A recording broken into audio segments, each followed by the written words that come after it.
Right. Oh, Father God, as I open my heart in your word today to my brothers and sisters in Christ, please let my voice be less heard and your word, your heart, be more heard. I really pray that my story will bring the Lord honour and glory. I pray that my story will reveal his heart for you. I really feel that this is a timely word. It's not on my idea to be up here. This is the Lord's. He prompted it. He pushed me up here. And so I give him all the glory and honour. Your kingdom come. Amen. If you haven't got a Bible, I have no overheads today. If you haven't got a Bible already with you, there's a few I popped up the back there, and there's a whole bookshelf full of them just outside the door on the way to the toilets. So if you don't have one, please grab one. And I'm sorry, I've brought a whole book with me. Don't get frightened. It's just so that I could look up and down without having to go like this all the time, so hopefully it works. I'm describing this time of my life as crossroads. I guess we all face crossroads actually every day, but for me right now I'm at a pretty significant crossroads, and I'll talk a little bit more about that in a minute. But this is kind of like an intersection, not just in my life stage and age. This is an intersection that's happening to me right now between a very old testimony and a very fresh one, and that's what I'm trying to bring today. I've long understood that Lady Wisdom stands at our crossroads. In fact, I'm going to read that out right now because it's such a cool little verse. Well, it's in Proverbs 1, verses 20 to 21. Wisdom calls aloud in the street. She raises her voice in the public squares. At the head of the noisy street, she cries out. In the gateways of the city, she makes her speech. I believe she longs to do that. I believe Jesus longs to give us wisdom. So, let me just talk briefly about the crossroads that I'm at. Both Al and I turned 65 this year. August is also the 30th anniversary of our commitment to Christ. We're actually more excited about that than turning 65. I'm also very encouraged that Jesus was 30 before he started ministering. So 30 years, nothing in God's kingdom, eh? Yep, no retirement in God's kingdom even. As Paul said, if I live or I die, both is gain. 3 weeks ago, I inherited it from a distant great aunt, enough money to completely pay off our mortgage. This has been a massive blessing to us, like massive. Within a week, the full realisation that I no longer had to work crazy shift hours to pay the mortgage sunk in. And I handed in my resignation. I'm retiring on the 1st of September. That's another crossroad thing. I can't just begin to describe the weight off my shoulders this inheritance has allowed, and I fully acknowledge this is a blessing of God. Part of our crossroads for Al and I are also around our understood future inability to manage our house, our huge garden, and our huger farm. We've been going through a process of subdividing now for 2 years, having heard God's prompting to sell up so we can be more available. But what does this look like? Available for what? Jeremiah 6:16. This is what the Lord says. Stand at the crossroads and look. Ask for the ancient paths. Ask where the good way is and walk in it. So I'm going to start with my very old testimony. Hopefully it'll give you some context around the fresh one later on and how they intercept. This is not my whole story. I'm 65 almost. That would take hours. Okay. I was born in the late 1950s in Invercargill. It's the bottom of the South Island, right? I'm the fourth of 6 children. I grew up all over the place, really, all South Island though. Ashburton, Milton, Timaru. My father was the son of a very well-known and successful Invercargill businessman. But after he met and married my mother, who was just a farmer's daughter, they made some financial bad decisions. So life was kind of a secret, shameful struggle for us as a family. And not just financially, many other ways I realise now, but my dad desperately tried to prove his worth all the time. That was him, that was his family laughed at him and us kids for breeding like rabbits, to the point that my mother would tell us that she didn't want me, that she tried to abort my younger sister, and that my youngest brother was a pure mistake. I felt deeply sorry that I'd been the first of her unwanteds. Our household was very boy-orientated, as was the culture of the day, I think. I have 4 brothers, of which 3 are older than me. I spent most of my childhood looking like a boy. My brothers' hand-me-downs and same haircuts as them. It was a rough and tumble household. My brothers were high-spirited and mischievous. Temper tantrums and outbursts were our family normal. I learnt very early that my mother's monthly was something to be really feared. I was timid and shy. Our family mottos, had we written them down, would have been, "You get what you fight for," and "Sticks and stones can break your bones, but names will never hurt you." They're not good mottos. Don't take them on. Neither of them worked for me. I wonder if any of you could articulate your family mottos. I couldn't until this week. I was also born with eczema, and I never grew out of it, along with very pronounced freckles and buck teeth because I sucked my thumb. I was considered by myself and my family to be very ugly and overly sensitive. Not only was my skin super sensitive, but it seems my personality as well. While my family seemed to thrive on physical and verbal roughness, I spent my days trying to avoid it. Very on, I developed what became a very persistent habit of apologising for anything and everything. Didn't matter if it was up to me or anything, I still apologised. I apologised for the weather, for everything. Al can attest to that. I did it, I guess, as a way to avoid conflict, but it didn't work. I ended up getting into trouble more often than not because of it, I think. I wouldn't recommend it as a coping mechanism. I've spent a lifetime learning not to feel responsible for other people's emotions. I think I spent much of my childhood trying not to walk on eggshells, you know, that sort of like being very, very careful, very guarded. Explosive outbursts, especially from my mother and my next older brother, and spiders were my big fears. It wasn't all yelling and physical roughness, of course. There was never any talk of love or open affection, but again, I think that was the culture of the day.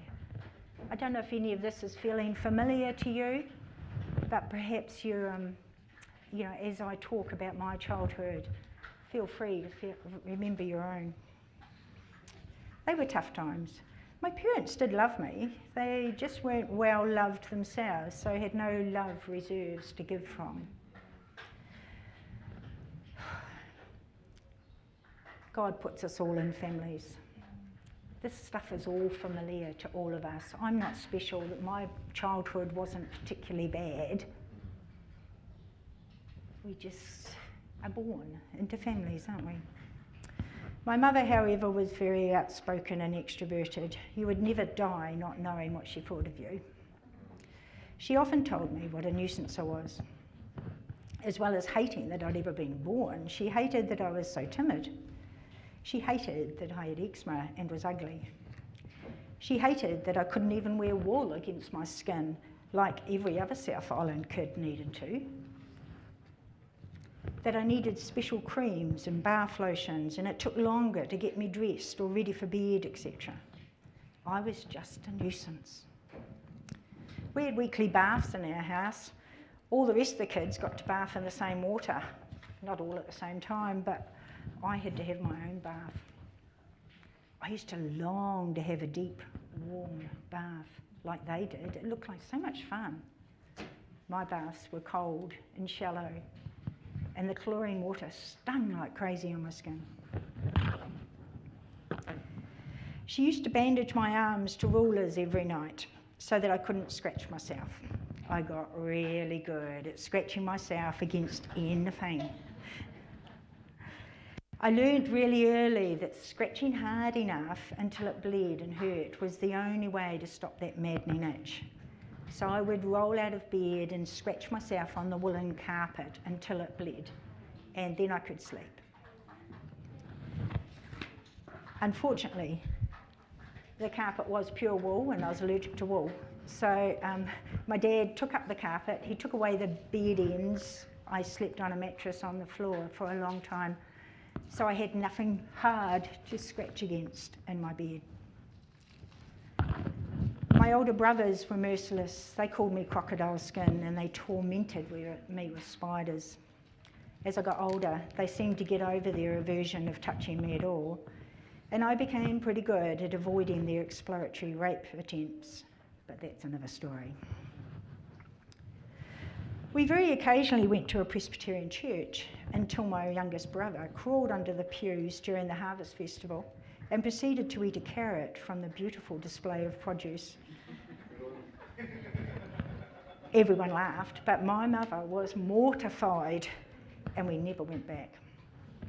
However, it was at this time when I was about 7 or 8, I met Sister Ria Spurry. She was a deaconess and she wore kind of nun's clothing.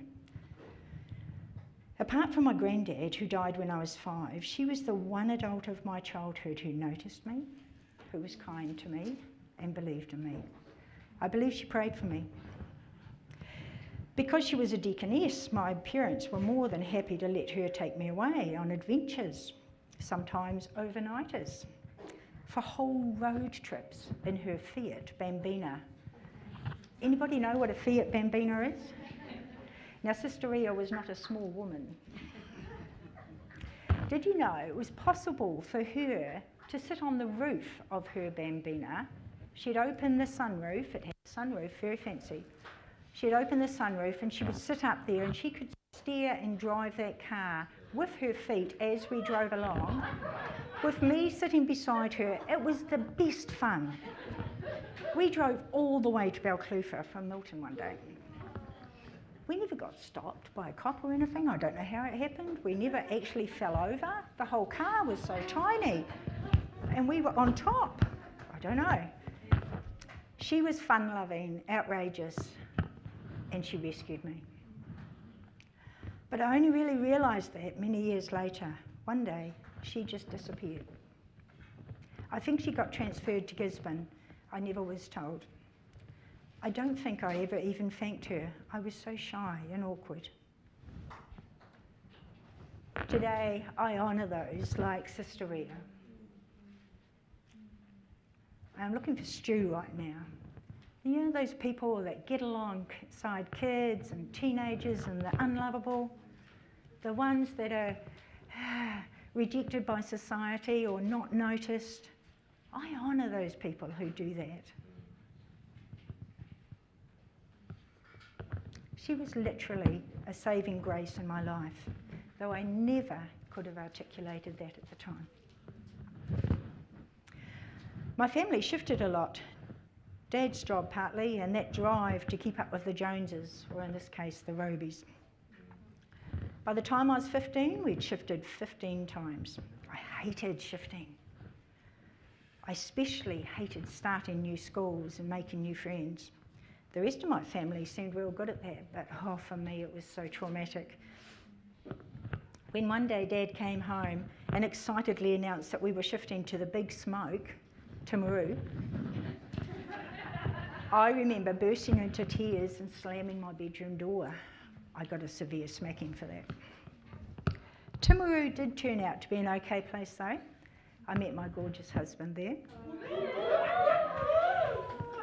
And I became a nurse there. Both things still very much part of me, 50 years on. Al and I fell in love at 16 at a Bible camp of all places. I was the secretary of our local youth group, though I remember nothing of the gospel from that time. We used to joke that we were both love-seeking missiles, and it was lucky that we found each other. I now believe it was Jesus that knew us both so well that he organised it. He was my rock, my safe place. And we kept each other safe from a very drink and drag orientated culture that Al was in and kept us safe from our own immaturity and our own lack of confidence. Somehow we did survive until Jesus radically saved us when we were 34. 11th of August 1992 at 2 a.m. Al immediately got baptised in the Holy Spirit and was gifted with huge faith.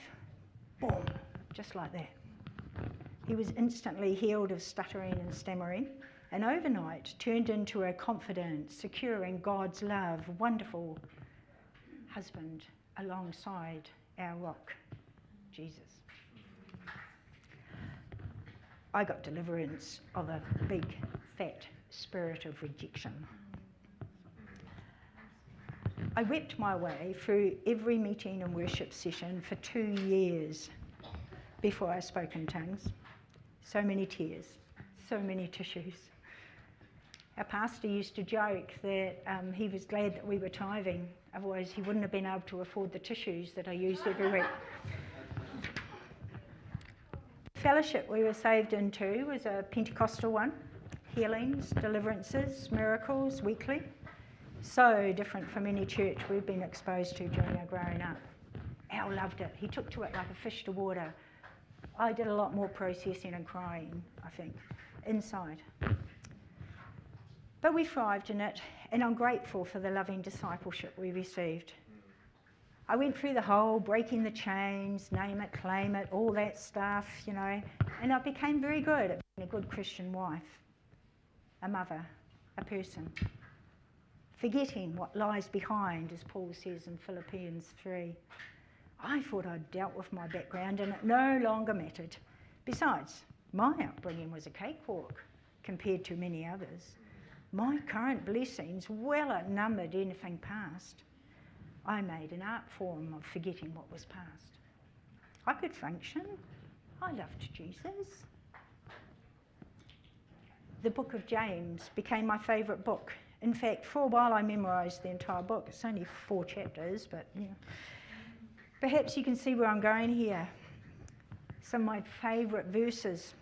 As the body without the spirit is dead, so faith without deeds is dead. James 2:26. Submit to God, resist the devil and he will flee from you. James 4:7.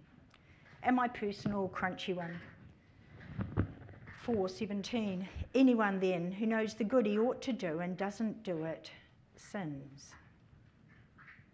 Oh, how that drove me.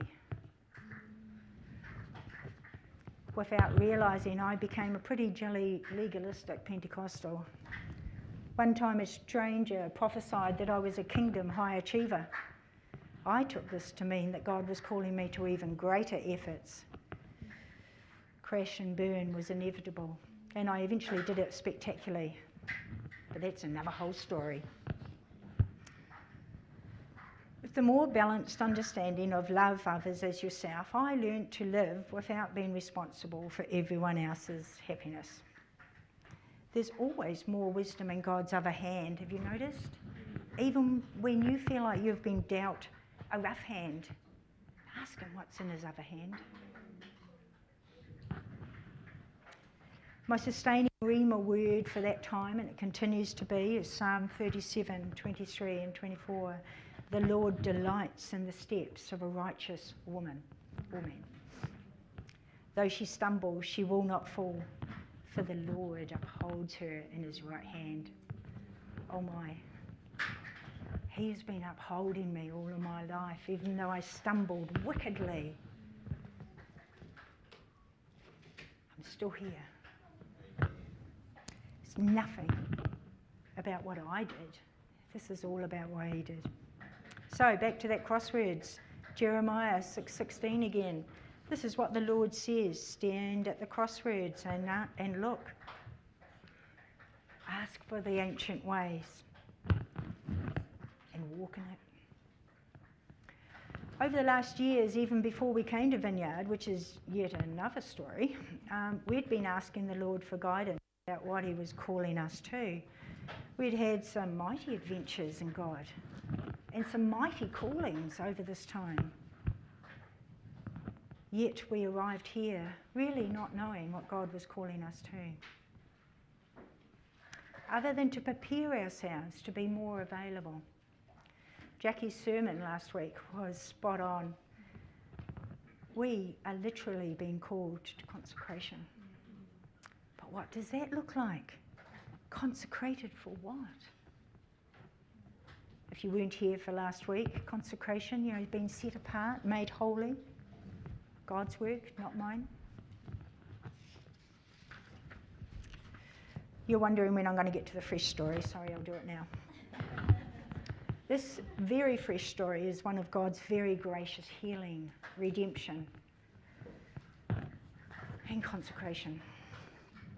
At the last prophetic training session that Pete and Jackie did, Christine came to me at the end. I hope this doesn't embarrass you, Christine. I think I asked you, didn't I? Yeah, good. Okay. She said that she had 2 pictures that she felt God wanted her to share with me. I can't remember why she didn't bring them earlier, because we all had this sort of sharing time. We were talking about, we got to choose somebody and ask God for a picture and then share it and that sort of stuff. But anyway, she came to me privately later, and I thought, oh, cool, this is cool. This is, we'd just seen Jackie being prayed for, and it felt like a healing had happened. I was getting really excited, thinking, oh, this might be my healing, my skin. Yes, please, Lord, please, pick me. Well, the pictures she bought were pretty jolly random. A rumbling geyser. Or was it a volcano? She didn't know. And a blue balloon.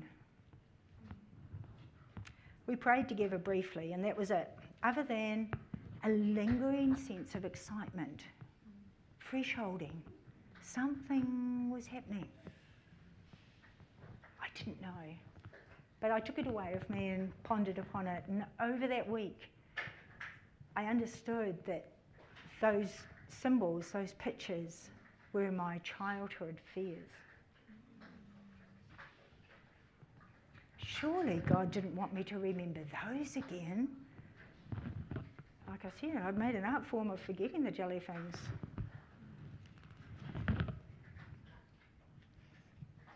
My mother was that rumbling geyser, volcano. She could erupt at any time.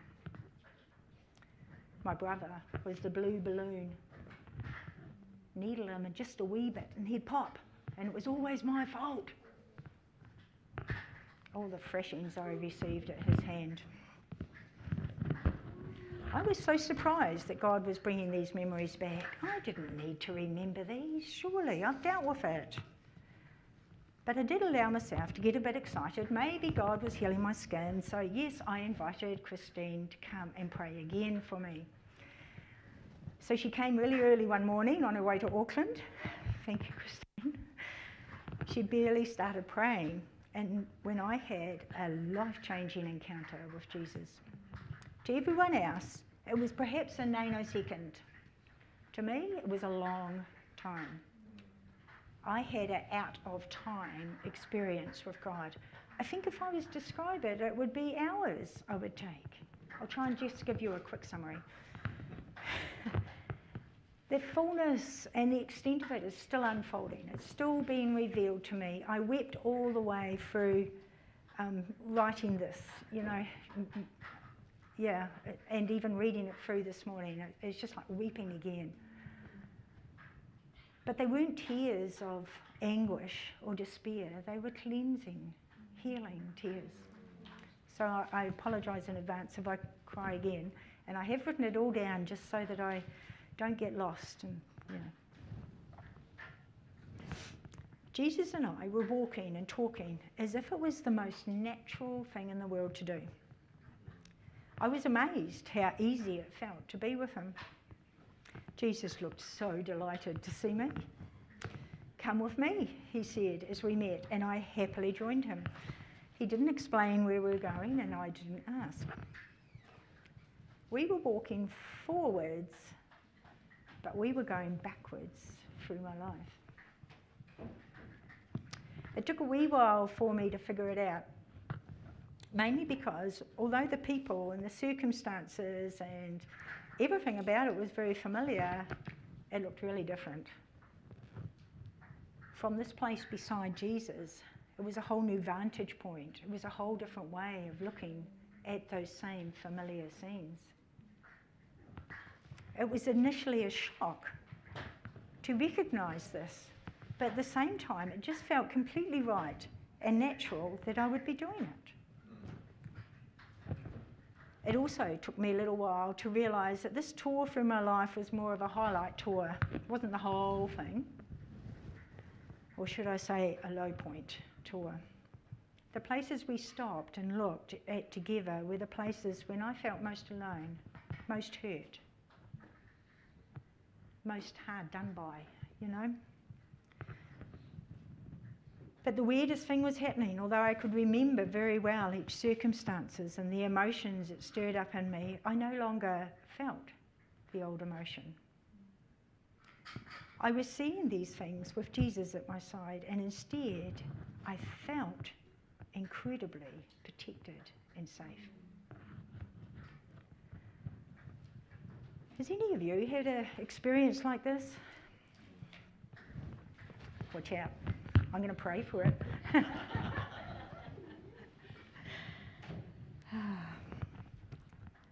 At some of these times, there were literally little fire darts whizzing towards me. I recognised them as hateful words, without Jesus needing to explain. They all seemed to ricochet off. They never got to me.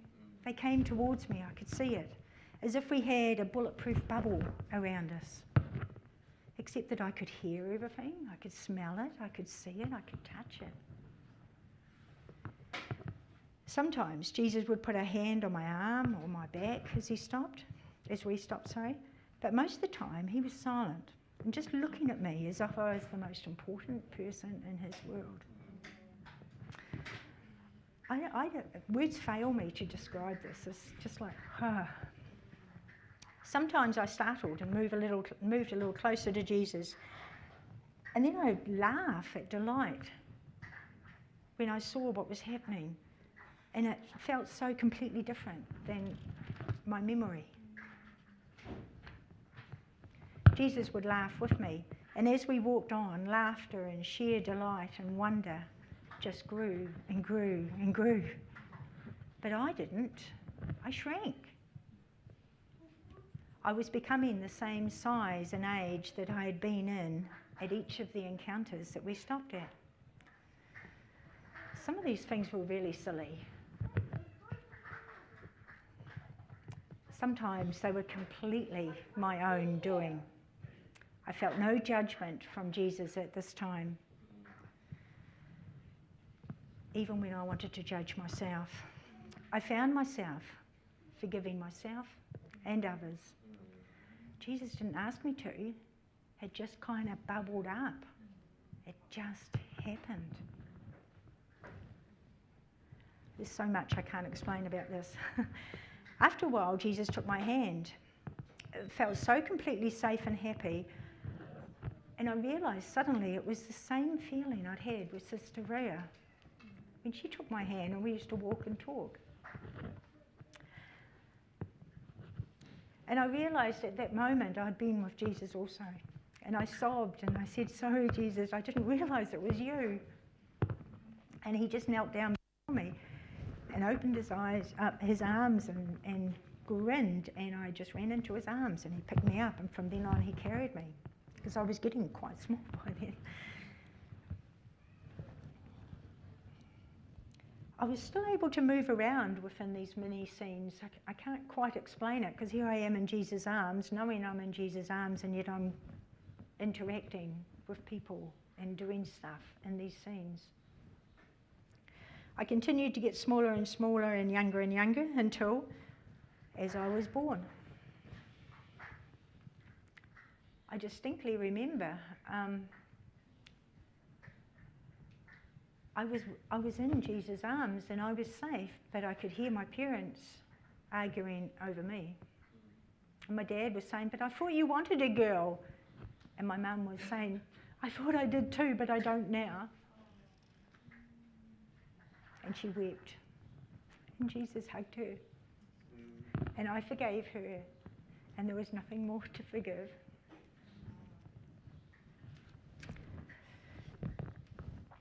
He continued to hold me as I became even smaller, until I kind of dissolved into him. It sounds weird.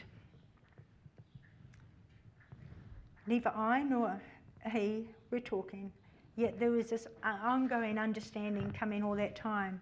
I could actually hear and feel some situations, and I recognised my parents' voices for a little while longer.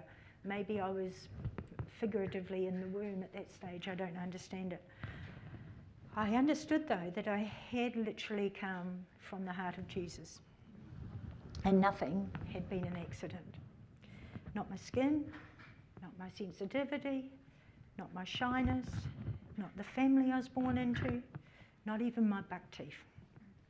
I just knew, without him specifically telling me, that Jesus had been hurt every time I was hurt. And that this walk through my life had somehow been beneficial to him as well. So much of this time is still beyond my ability to articulate. I could literally talk for hours about this, but...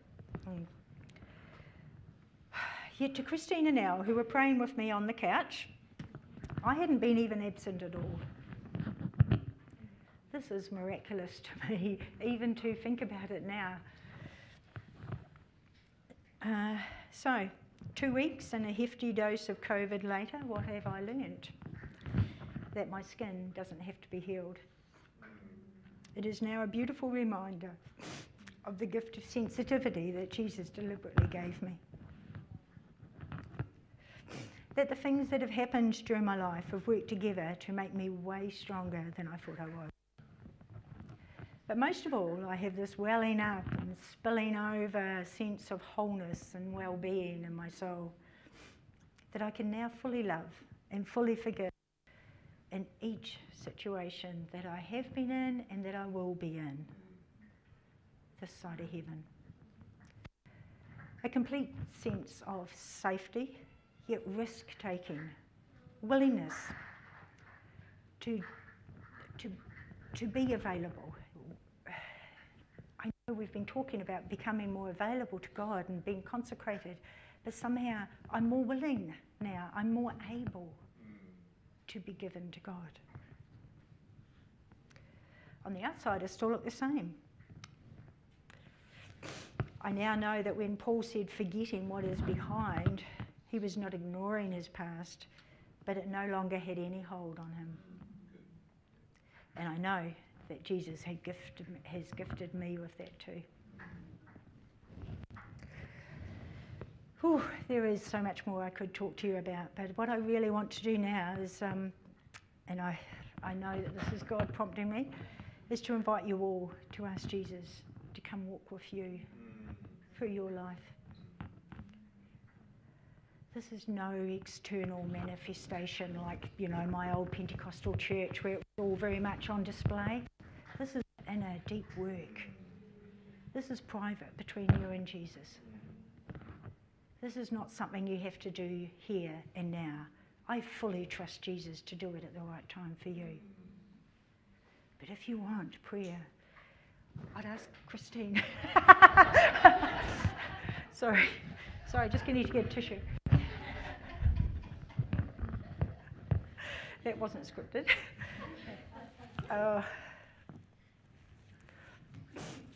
I'm not special. I didn't have this special revelation because I'm any more whole or broken than any of the rest of you.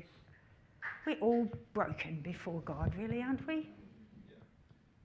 It's only Him that heals us. It's only Him and His work that can do all this stuff. So this message today that I'm bringing, it's not really for my benefit, it's for yours. It's for ours. I mean ours as Journey Vineyard.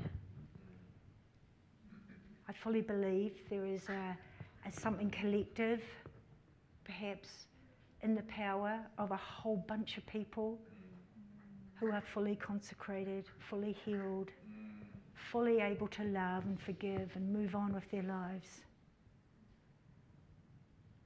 Something very special is going to happen for Journey Vineyard. I know it.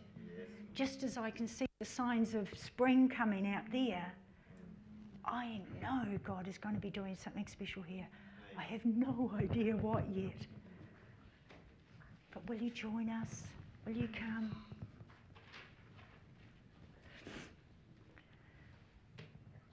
This is so exciting. I don't know what God's going to do, but He's up to something. We know it, don't we? This is thresholding again. You know that sense? We're on the threshold of opening a new door, a new chapter. Believe it, family. That's the only reason I'm up here, is to tell you that. I reckon we should sing a song or something now. Oh, I don't know, I've lost myself. Thank you, and that was a precious gift.